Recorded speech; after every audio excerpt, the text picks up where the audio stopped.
இயேசு கிறிஸ்துவின் இனிய நாமத்தில் வாழ்த்துக்கள். இந்த நாளிலும் லூக்கா எழுதின சுவிசேஷம் 8வது அதிகாரம் 1ஆம் வசனத்திலிருந்து 3ஆம் வசனம் வரையிலும் நாம் கற்றுக்கொள்ளப் போகிறோம். இந்த பகுதியிலே இயேசு கிறிஸ்து 12 சீஷர்களோடு கூட ஊழியம் செய்தது போல அவரோடு கூட ஊழியத்தில் இணைந்திருந்த பெண்களை குறித்தும் இங்கே லூக்கா எழுதுகிறதை பார்க்கிறோம். அவர் பட்டணங்கள் தோறும் கிராமங்கள் தோறும் பிரயாணம் பண்ணி தேவனுடைய ராஜ்யத்திற்குரிய நற்செய்தியை கூறி பிரசங்கித்து வந்தார். 12 அவரோடு கூட இருந்தார்கள். அவர் பொல்லாத ஆவிகளையும் வியாதிகளையும் நீக்கி குணமாக்கின சில ஸ்திரீகளும் 7 பிசாசுகள் நீங்கின மகதலேனால் எண்ணப்பட்ட மரியாளும் ஏரோதின் காரியக்காரனான கூசாவின் மனைவியாகிய யோவன்னாலும் சூசன்னாலும் தங்கள் ஆஸ்திகளால் அவருக்கு ஊழியம் செய்து கொண்டு வந்த மற்ற அநேகம் ஸ்திரீகளும் அவருடனே இருந்தார்கள் என்று சொல்லி இங்கே எழுதப்பட்டிருக்கிறதை நாம் பார்க்கிறோம்.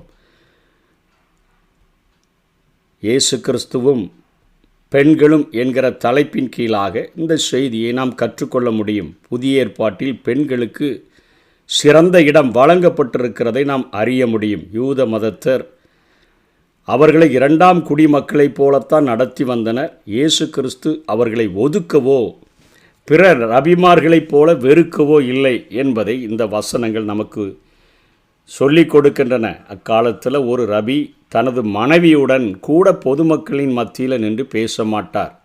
கிறிஸ்துவுக்கோ அநேக பெண்கள் அங்கே உதவி செய்ததாக இங்கே எழுதியிருக்கிறதை நாம் பார்க்கிறோம். அவரது போதனையை கேட்டனர். அவரோடு அமர்ந்து விண்ணின் மன்னாவாம் அந்த வானத்தினுடைய மன்னாவாகிய வசனங்களை அவர்கள் புசித்து திருப்தி அடைந்தனர். அவரது பிறப்பு முதல் இறப்பு வரை உறுதியாக கூட நின்றவர்கள் பெண்களே என்பதும் இறந்து உயிர்த்த பின்பாக முதலாக தரிசனம் பெற்றதும் ஒரு பெண்மணியே என்பதும் குறிப்பிடத்தக்கது. அவருக்கு முன்பாக ஆண் பெண் என்கிற ஒரு வித்தியாசம் இல்லை. ஆனால் பொறுப்புகள் என்று வரும்பொழுது சில ஒழுங்குகளை ஆண்டவர் நியமித்திருக்கிறார். ஒரு குடும்பத்திற்கு தலையாக தலைவனையும் சரீரமாக அங்கே பெண்களையும் ஆண்டவர் நியமித்திருக்கிறதை நாம் பார்க்கிறோம். இயேசுவும் பெண்களும் என்கிற அந்த தலைப்பின் கீழாக ஆண்டவருடைய வாழ்க்கையிலே இடைப்பட்ட பெண்களுடைய பட்டியலை நாம் பார்க்கும்பொழுது முதலிலே அவர் பிறப்பிற்காக மரியாளை தேவன் ஆயத்தப்படுத்துகிறார். அதே போல சமாரியா பெண்ணை பார்க்கிறோம். நாயின் ஊர் விதவையை ஆண்டவர் சந்தித்து அவளுக்கு இரக்கம் செய்கிறார். பரிமள தைலம் பூசிய பாவியாகிய ஒரு ஸ்திரியை இதற்கு பின்பகுதியிலே நாம் பார்க்க போகிறோம். அதனைத் தொடர்ந்து விபச்சார பெண்ணை குறித்து யோவானிலே பார்க்கிறோம். பெத்தானியா மரியாளை பார்க்கிறோம். மார்த்தாளை பார்க்கிறோம். ஒரு ஆலயத்தில் ஒரு கூனி பெண் அவள் சுகமடைகிறதை பார்க்கிறோம். சிரோபேனிக்கியா பெண்ணை குறித்து மார்க்கு 7:26 பார்க்கிறோம். சிலுவை பாதையில் அழுத பெண்களை குறித்து நாம் பார்க்கிறோம். சிலுவை அருகிலும் அநேக பெண்கள் என்று அழுது கொண்டிருக்கிறார்கள். மகதலேனா மரியாள் ஆண்டவராகிய இயேசு கிறிஸ்து உயிர்த்தெழுந்ததை முதலிலே கண்ட ஒரு பெண்மணியாக இருக்கிறார். யோவன்னாலை குறித்து பார்க்கிறோம். சூசனா பார்க்கிறோம். யாக்கோபு யோசேப்பின் தாய் இவர்கள் 2 பேருக்கும் தாயாகிய மரியாளை குறித்து மத்தேயு 27:56 பார்க்கிறோம்.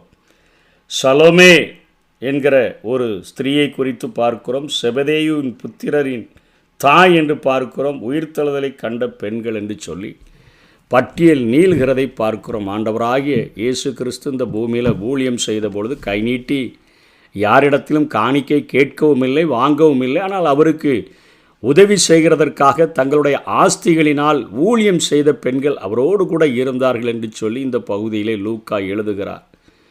ஏரோதின் காரியக்காரனான கூசாவின் மனைவி யோவன்னாலும் சூசன்னாலும் தங்கள் ஆஸ்திகளால் அவருக்கு ஊழியம் செய்து கொண்டு வந்த மற்ற அநேக பெண்களும் அவருடனே இருந்தார்கள். இந்த உலக பொருள்கள் எதுவும் இயேசுவிடத்தில் இல்லை. மத்தேயு 8:20 அவர் சொல்லும்போதே சொல்கிறார், நரிகளுக்கு குழிகளும் ஆகாயத்து பறவைகளுக்கு கூடுகளும் உண்டு, மனுஷகுமாரனுக்கோ தலை சாய்க்க இடமில்லை என்று சொல்லுகிறார். இந்த உலகத்தில் அவருக்கு அநேக அற்புதங்களை செய்கிறவராக, அதிசயங்களை செய்கிறவராக, மரித்தவர்களை உயிரோடு கூட எழுப்புகிற காரியங்களை செய்தாலும் ஆண்டவர் அங்கே எல்லாவற்றையும் இலவசமாக செய்தார். யாரிடத்திலும் கை நீட்டி காணிக்கை வாங்கவில்லை. அவருடைய சீஷர்களும் தாங்கள் வைத்திருந்த எல்லாவற்றையும் விட்டு தான் அவரை பின்பற்ற வேண்டியதாக இருந்தது. லூக்கா 5ஆம் அதிகாரம் 11ஆம் வசனம் 28ஆம் வசனத்தை பார்த்தோன்னா, அவர்கள் படகுகளை கரையிலே கொண்டு போய் நிறுத்தி எல்லாவற்றையும் விட்டு அவருக்கு பின் சென்றார்கள் என்று பார்க்கிறோம். 28ஆம் வசனத்தில் மத்தேயுவை ஆண்டவர் அழைக்கிறார். அவருடைய மற்றொரு பெயர் லேவி. அவன் எல்லாவற்றையும் விட்டு எழுந்து அவருக்கு பின் சென்றான் என்று சொல்லி பார்க்கிறோம். லூக்கா 18ஆம் அதிகாரம் 28ஆம் வசனத்தில், அப்பொழுது பேதுரு அவரை நோக்கி, இதோ நாங்கள் எல்லாவற்றையும் விட்டு உம்மை பின்பற்றினோமே என்று சொல்லுகிறதிலிருந்து அவர்களிடத்திலேயும் ஒன்றுமில்லை, எல்லாவற்றையும் விட்டு வந்து விட்டார்கள் என்கிற காரியத்தை நாம் பார்க்கிறோம். அவர்கள் தாங்கள் சாப்பிடுகிறதற்காக அற்புதங்களை ஒருபொழுதும் நிகழ்த்தலை. அவர்கள் பணத்தை சேகரித்ததாகவோ அல்லது பணம் கேட்டதாகவோ எங்கேயும் நம்ம வாசிக்க முடிகிறதில்லை. யாரெல்லாம் கொடுக்க வேண்டும் என்று இருந்தார்களோ அவர்களிடமிருந்து அவர்கள் உதவியை பெற்றார்கள் என்பதை உணர்த்தி வைக்கும் வண்ணமாக லூக்கா இந்த வார்த்தைகளை குறிப்பிடுகிறார். இயேசுவும் தன்னுடைய சீஷர்களை ஊழியத்திற்கு அனுப்பும்பொழுது பணம் கேளுங்கன்னு சொல்லி அனுப்பலை. பவுலும் ஆலோசனைகள் கொடுக்கும்பொழுது அப்படிப்பட்ட காரியத்தை சொல்லலை. லூக்கா 10ஆம் அதிகாரம் 4-7 வரை பார்க்கும்பொழுது, பணப்பையையும் சாமான் பையையும் பாதரட்சைகளையும் கொண்டு போக வேண்டாம், வழியிலே ஒருவனையும் வினவவும் வேண்டாம், ஒரு வீட்டிலே பிரவேசிக்கிற போது இந்த வீட்டுக்கு சமாதானம் உண்டாவதாக என்று முதல்ல சொல்லுங்கள். சமாதான பாத்திரன் அங்கே இருந்தால் நீங்கள் கூறின சமாதானம் அவனிடத்தில் தங்கும், இல்லாதிருந்தால் அது உங்களிடத்திற்கு திரும்பி வரும். அந்த வீட்டிலே தானே நீங்கள் தங்கி இருந்து அவர்கள் கொடுக்கிறவைகளை புசித்து குடியுங்கள். வேலையால் தன் கூலிக்கு பாத்திரனாக இருக்கிறான், வீட்டுக்கு வீடு போகாதிருங்கள் என்று பேசுகிறார். அங்கே நிறையா காணிக்கை கிடைக்கும், அங்கே போய் பார்த்துருவோம். இந்த மாத தொடக்கத்தில் இந்த வீட்டுக்கு போனால் இவ்வளவு காணிக்கை கிடைக்கும்னு போகாதுங்க. பெரிய பணக்காரனாக இருந்தால் நிறையா கொடுப்பான்னு சொல்லி போகாதீங்க. எவன் பாத்திரவானாக இருக்கிறானோ, எவன் என்னை நேசிக்கிறானோ, தேவனை நேசிக்கிறானோ, அவன் உங்களையும் நேசிப்பான். அவன் தன்னுடைய திராணிக்கு அவன் உகந்ததை உங்களுக்கு சாப்பிட கொடுப்பான். அது தந்தால் தான் சாப்பிடுவேன், இது தந்து தான் சாப்பிடுவேன்னு சொல்லி இன்றைக்கு அநேகரை பார்க்கிறோம். அவர்களுடைய காரியங்களை பார்க்கிறோம், காசு கேட்கிறதை பார்க்கிறோம், அக்கௌண்ட் நம்பரை அனுப்பி இதில் அனுப்புங்கள் என்று உதவி கேட்கிறவர்களை பார்க்கிறோம். இயேசு கிறிஸ்து 12 சீஷர்கள் கூட இருக்கிறார்கள், அநேக ஸ்திரீகள் இருக்கிறார்கள். நம்மை போல குறைவாக சாப்பிடுகிற ஆட்களும் இல்லை. கூடை நிறைய அவர்கள் கைகளில் 12 கூடை நிறைய கொடுக்கிற அளவிற்கு கூடை நிறைய சாப்பிடுகிற ஆட்கள் இருந்த போதிலும் கூட செலவுகள் மிகுதியாக ஆகும். அவ்வளோ ஊழியம் ஓய்வின்றி செய்கிறார், பிரயாணப்படுகிறார்.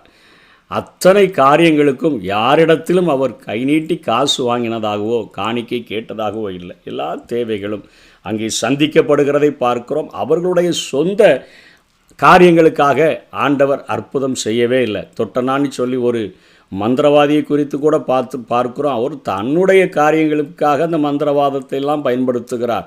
ஒரு கடையில் போய் எதையாவது வாங்கணும்னு சொன்னால் ஒரு பேப்பரை கொண்டு கொடுத்து அந்த கடைக்காரனுடைய கண்ணை கட்டி இது இவ்வளோ காசுன்னு சொல்லி அவன் நினைக்கணும்னு சொல்லி கையில் கொடுத்துட்டு பொருள்களையும் வாங்கி மீதி காசையும் வாங்கிட்டு வந்து அவன் கொஞ்சம் நேரம் கழித்து கல்லாப்பெட்டி திறந்து பார்த்தா வெறும் பேப்பர் தான் கிடக்கும். தனக்காக மந்திரவாதிகள் அவர்கள் வயிற்று போஜனத்துக்காக தங்கள் சுய தேவைகளை திருப்தி செய்யும்படியாக அவர்கள் மந்திரவாதத்தை பயன்படுத்துகிறார்கள். ஆனால் தேவனோ, இயேசு கிறிஸ்துவோ தங்களுடைய சீஷர்களுக்கு போஷிக்கவோ அல்லது தாங்கள் சாப்பிடுகிறதற்கோ இப்படிப்பட்ட அற்புத அடையாளத்தை, தேவனுடைய வல்லமையை பயன்படுத்தவில்லை என்பதை நாம் தெளிவாக புரிந்து கொள்ள வேண்டும்.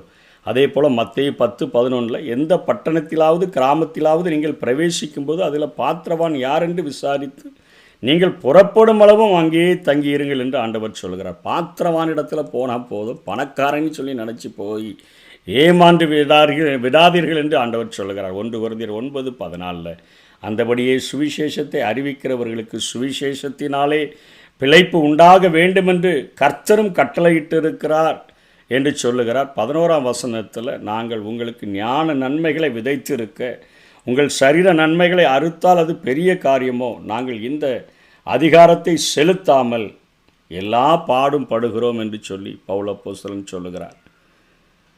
அவர் வேலைகளை கைத்தொழில் செய்யாதிருக்கிறதற்கு எனக்கும் பர்னபாவுக்கும் மாத்திரம்தானா அதிகாரம் இல்லை என்று சொல்லி 9ஆம் அதிகாரம் 6ஆம் வசனத்தில் அவர் பேசுகிறதை பார்க்கிறோம். ஆகவே இன்றைக்கி உலகத்தில் காசு காசு என்று சொல்லி கேட்காதபடி இலவசமாய் பெற்றீர்கள், இலவசமாய் கொடுங்கள் என்று சொன்ன அந்த ஆண்டவருடைய கட்டளையை தலையாய கடமையாக கொண்டு கடமையை மாத்திரம் நாம் செய்யும் பொழுது நம்முடைய தேவைகள் எல்லாவற்றையும் அறிந்திருக்கிற ஆண்டவர் பரிபூரணமாக நம்முடைய தேவைகளை சந்தித்து அவர் அவைகளை நிறைவேற்றுகிறதற்கு இன்றைக்கும் உண்மை உள்ளவராக இருக்கிறார். ஆகவே ஆண்டவருடைய வேலையை பணியை செய்யும் பொழுது உலக பிரகாரமான பணத்தை எதிர்பார்த்து அதிலே மயங்கி அதிலே விழுந்து போய்விடாதபடிக்கு ஆஸ்திகளினால் செலவு பண்ணப்படவும் விரும்புகிறேன் என்று சொன்னபடி அந்த வார்த்தைகளை கொண்டு ஆண்டவருக்கென்று நாம் பிரயாசப்படுவோம். கர்த்தர் தாமே நம்மை ஆசீர்வதிப்பாராக. ஆமென். அழிந்து போகும் உலக பொருட்களால் நீ நண்பர்களை சம்பாதித்துக் கொள். அழிந்து போகும் உலக பொருட்களால் நீ நண்பர்களை சம்பாதித்துக் கொள். நீ மரித்தால் நித்திய வீட்டில் உன்னை நிரந்தரமாய் ஏற்றுக்கொள்வார்கள். நீ மரித்தால் நித்திய வீட்டில் உன்னை நிரந்தரமாய் ஏற்றுக்கொள்வார்கள்.